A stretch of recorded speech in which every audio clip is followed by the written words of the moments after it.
Next question comes from Richie on Instagram. Hey, Adam, I hope you don't mind me contacting you for a quick question. Well, of course not, Richie. Anytime, dude. I should probably wait for a Q&A, but I'm too impatient. Anyways, I've been brewing for 5 years now, and I still love the hobby. But a few years ago, I tasted a single hop IPA made with Nelson Sauvin. To date, it's the best beer I've ever had. I've been trying to replicate it. In fact, I actually hassled the head brewer, and he gave me the recipe. I tried multiple times to recreate it, but always get the same onion garlic taste when making it. Dry hopping, I think, with Nelson Sauvin. Do you have any idea what is causing that flavor? This is going to sound sassy, but we're going to talk about it more. It's probably the batch of Nelson Sauvin that you have. The crop year, the way it was handled, when it was picked. The interesting thing is this West Coast IPA, we had some 2021 strata floating around. And we had a pile of that. And, Austin and I talked to Chase about doing a West Coast beer. And we're like, hey, well, listen, we can run the strata at it, right? And I was like, man, I hope it's still good. So I hit up some of my buddies that use a lot more American hops than I do. And I'm like, hey, man, what do you think about me throwing some 2021 strata in this? And they're like, well, it's probably better than the crop year we're using right now. When they were using something fresher.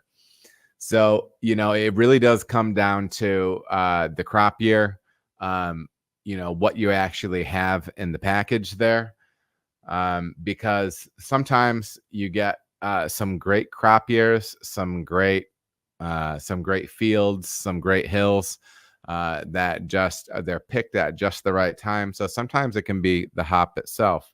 Now, I would also potentially look at diminishing your contact time, especially with some of those New Zealand hops, and see if that gets you more in the range of what you're looking for.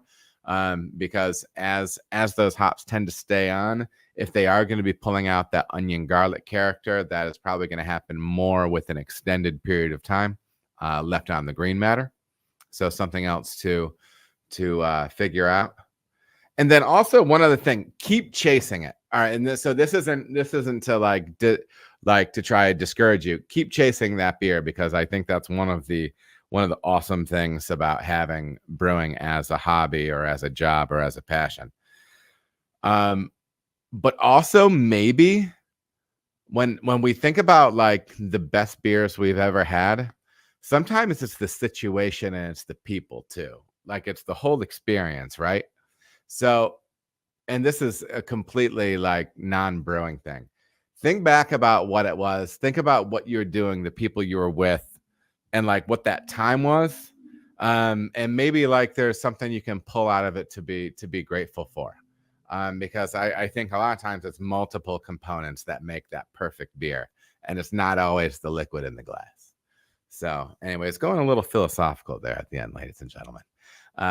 Richie may not want to hear that at all, but brother Richie, that's what I got for you. Hope you got some value out of that.